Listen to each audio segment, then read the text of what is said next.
malomaloky izy io malizay raha ny antso antaribita ty aminay tsy zakintsony ono tena mamay ireo daroka sy antsonjay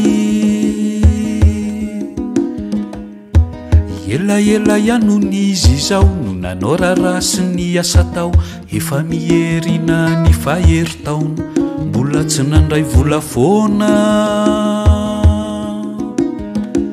ka na inikidona na inikiantra andehodony izy ala tsy asa nametraka fitoriny angavenay mba hanao ny fanadiadiana fa ilay vahiny zay mpampiasana azy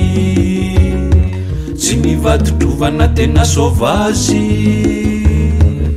ny pasiport no kejaintazy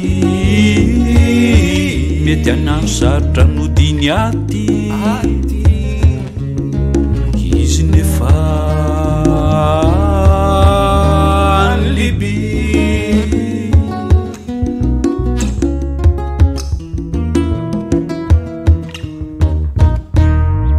erinandro taorinany zao de re anay tamifilazam-baovao no dimandry ono ilay ramatoa toevoan'ny famoizam-po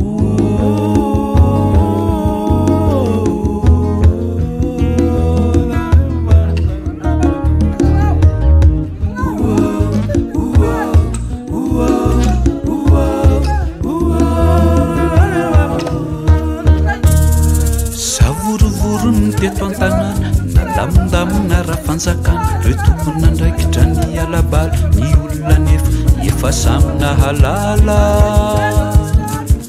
fa mbola marobe reo tambanjotra manondrana mpiasan-tsokisoky voaka ny fiainan'ireo totsy zarizary ny akabiaza mpiasa mandraiky marary fa tena mitsaly ny antsoantso tsy misy mpamaly